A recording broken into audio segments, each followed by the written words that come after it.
Hey everyone, I hope you're doing well. I'm writing this on my phone, so apologies in advance for any errors. This is going to be a long one, so buckle up. I'm 35, and my wife Emily is 33. We've been married for 10 years and have a beautiful 7-year-old daughter. Our marriage started with a whirlwind romance, and we always thought we were destined to be together. Emily and I both have demanding careers. She's a project manager at a tech company, and I run my own small construction business.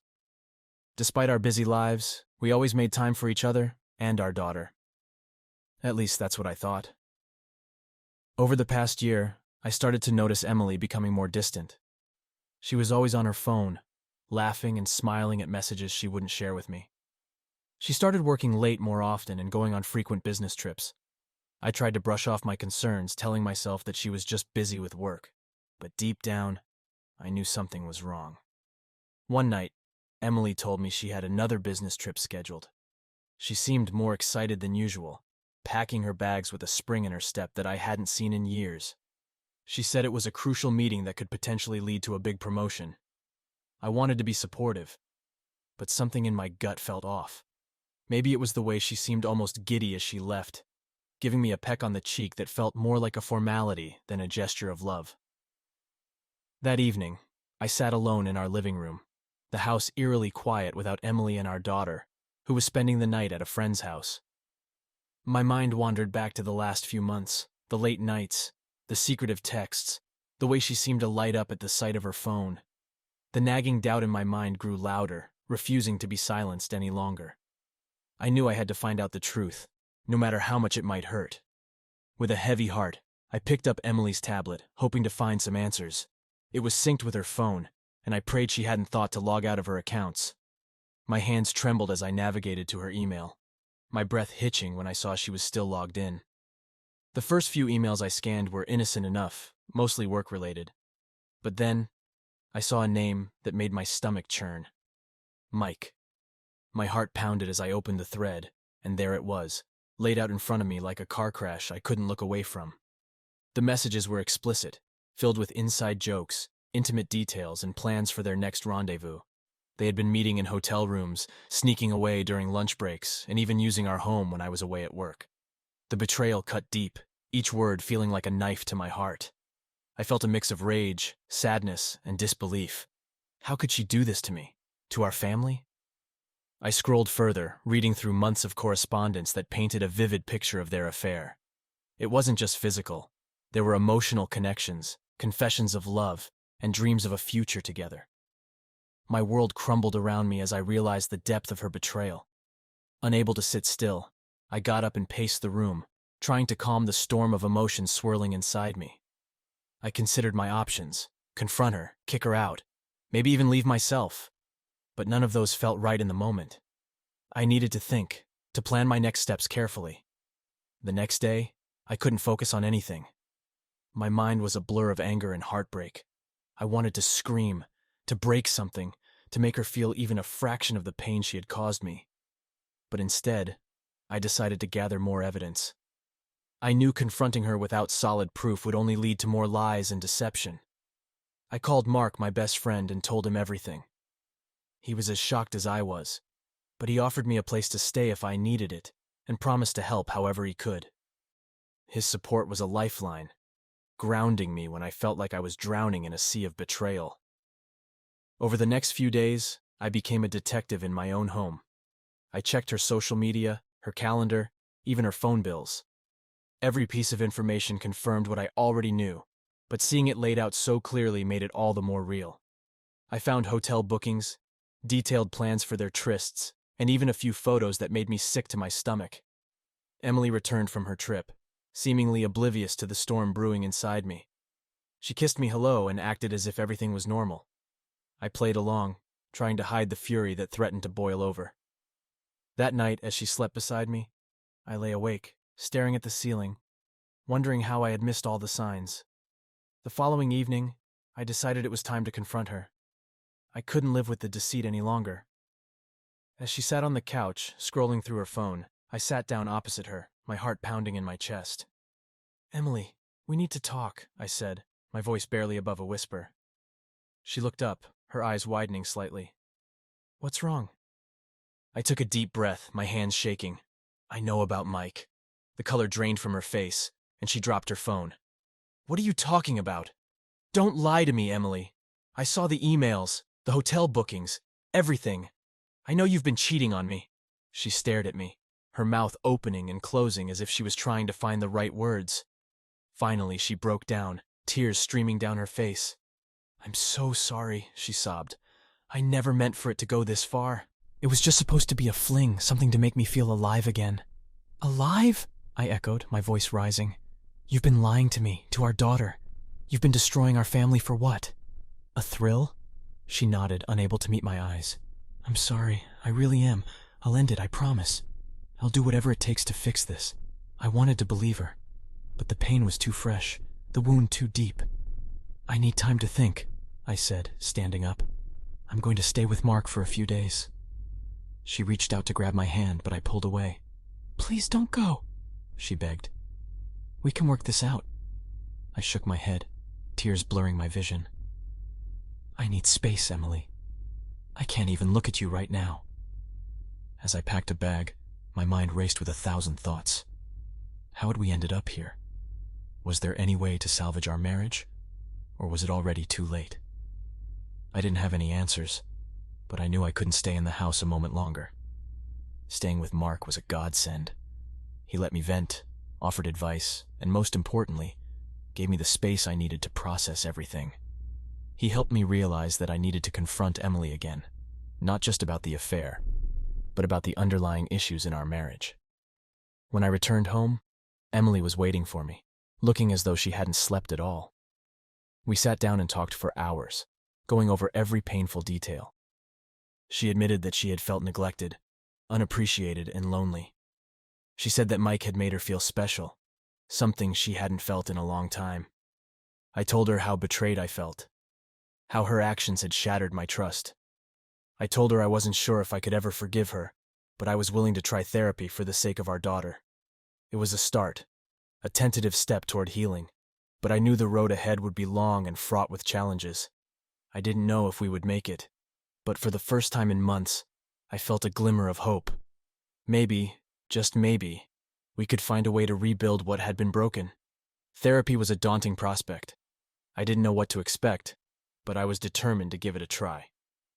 Emily booked an appointment with Dr. Collins, a highly recommended therapist who specialized in marital issues.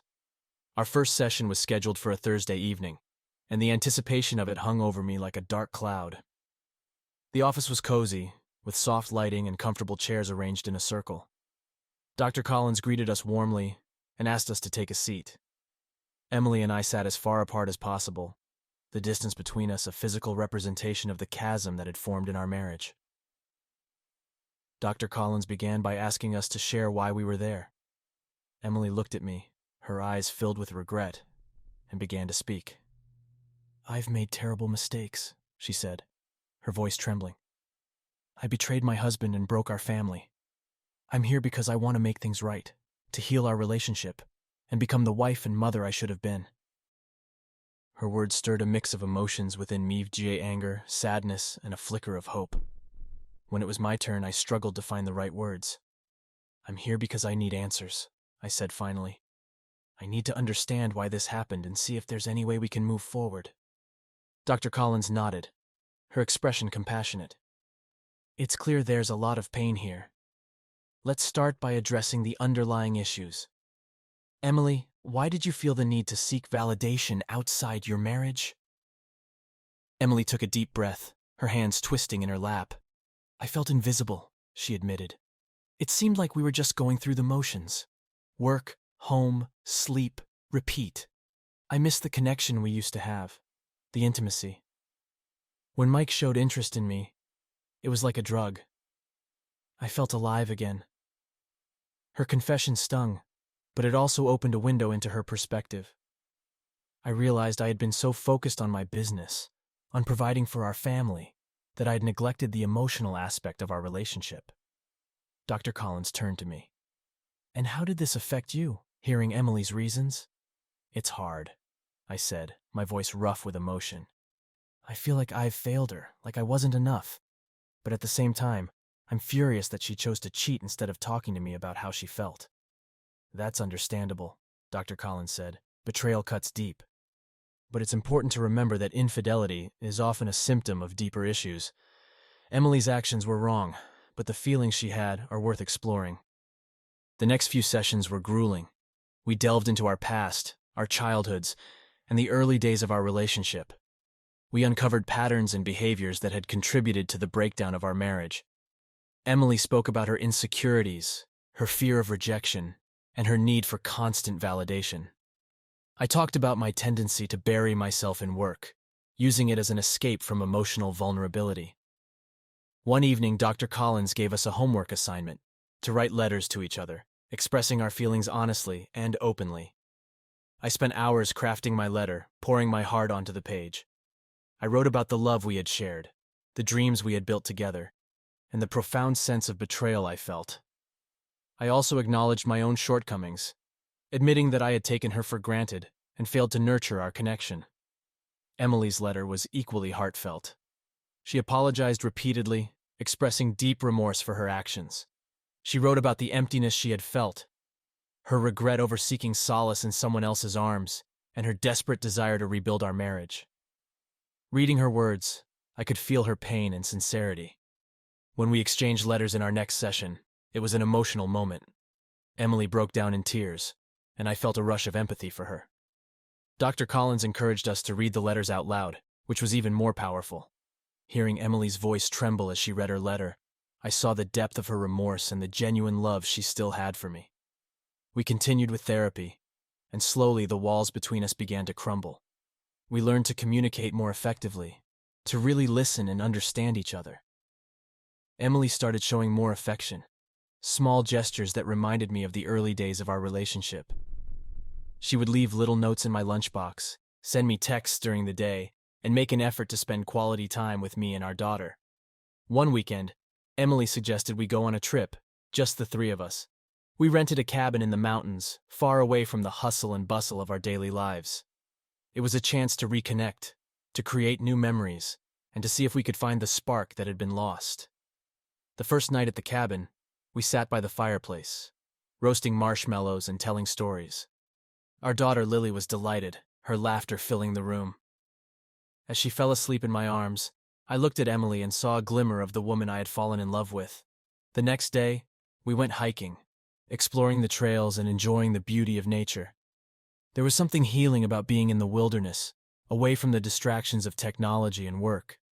We talked, laughed, and shared our hopes and fears. It was the first time in months that I felt a genuine connection with Emily. That night, after Lily had gone to bed, Emily and I sat on the porch, wrapped in blankets and sipping hot cocoa. The stars were bright in the clear mountain sky, and the air was crisp and refreshing. "I'm scared," Emily admitted, her voice barely above a whisper. "I'm scared that I've lost you forever." I reached out and took her hand, squeezing it gently. "I'm scared too," I said, "but I think we're finding our way back to each other." She looked at me, tears glistening in her eyes. "Do you really believe that?" "I do," I replied. "It's not going to be easy, and it's going to take time, but I think we have something worth fighting for." The following weeks were a mix of progress and setbacks. We had good days where we felt closer than ever, and bad days where the pain of the past resurfaced. But through it all, we kept going to therapy, kept working on our communication, and kept showing up for each other. One evening, Emily surprised me with a home-cooked dinner. She had prepared all my favorite dishes, setting the table with candles and soft music playing in the background. It was a simple gesture, but it meant the world to me. As we sat down to eat, she looked at me with a mixture of hope and determination. "I know I've said it 100 times, but I'm so sorry," she said. "I want to spend the rest of my life making it up to you." I took a deep breath, feeling the weight of her words. "And I want to spend the rest of my life making sure we never go through this again." That night, for the first time in months, we made love. It wasn't just about physical intimacy. It was about reconnecting on a deeper level. We held each other close, whispering promises and reassurances. It felt like a new beginning, a chance to rebuild our marriage from the ground up. As the months passed, We continued to make progress. Emily and I became more involved in each other's lives, sharing our thoughts, dreams, and fears. We made time for regular date nights, taking turns planning special outings and surprises. We also committed to ongoing therapy, recognizing that our journey of healing was far from over. One of the most significant breakthroughs came during a session with Dr. Collins. We had been discussing trust and how to rebuild it. Emily expressed her frustration, saying she felt like she would never be able to earn my trust back fully. Dr. Collins asked me a simple but profound question. What would it take for you to trust Emily again? I thought about it for a long moment, then replied, I need to see consistent actions. Words are important, but it's the actions that will show me she's truly committed to change. Emily nodded, her expression resolute. I understand, and I'm willing to do whatever it takes. From that day on, Emily made a conscious effort to demonstrate her commitment. She was transparent about her whereabouts, shared her phone and email passwords, and made sure to include me in her plans. It wasn't about controlling her, it was about rebuilding the trust that had been shattered. Over time, I began to see the changes in her. She was more present, more engaged, and more affectionate. We started to laugh together again, to share inside jokes and playful banter. Our daughter, Lily, noticed the difference too. She often commented on how happy she was to see her parents getting along. The road to recovery wasn't easy, and there were still moments of doubt and insecurity. But each day, we took another step forward, building a stronger foundation for our future. The affair had been a wake-up call, forcing us to confront the issues we had ignored for too long. But it also gave us a chance to start anew, to create a marriage that was more resilient, more honest, and more loving than ever before. After a year of therapy and hard work, our marriage was in a better place than it had ever been. We had learned to communicate effectively, to support each other, and to prioritize our relationship. Emily was true to her word and cut off all contact with Mike. She even switched departments at work to avoid any chance of running into him. Our daughter noticed the difference too. She was happier, seeing her parents getting along and spending more time together as a family. We started taking family trips, creating new memories, and building a stronger bond. One of the most significant changes was how Emily and I handled our conflicts. Instead of letting things fester, we addressed issues head-on, with honesty and compassion. We learned to forgive each other, to let go of past hurts, and to focus on the present and future. Looking back, I realized that the affair, while incredibly painful, forced us to confront issues we had been ignoring for years. It was a wake-up call, pushing us to work harder on our marriage than we ever had before. In many ways, it made us stronger, more resilient, and more connected. I'm not saying that affairs are a good thing or that everyone can recover from them. But in our case, it was a catalyst for change. It forced us to reevaluate our priorities and to put in the effort needed to build a healthier, happier relationship. I'm grateful for the support we received from Dr. Collins, our friends, and our family. They stood by us, offering advice, encouragement, and sometimes tough love. Without them, I'm not sure we would have made it through. So here we are, 3 years after the affair came to light. Emily and I are stronger than ever. Our marriage isn't perfect, but it's real. We've learned to embrace our imperfections, to support each other through the tough times, and to celebrate our victories, no matter how small.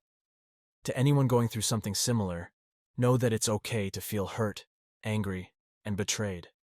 It's okay to take time to heal, to seek help, and to make the best decision for yourself and your family. Rebuilding trust takes time, effort, and a lot of patience, but it is possible if both partners are willing to put in the work.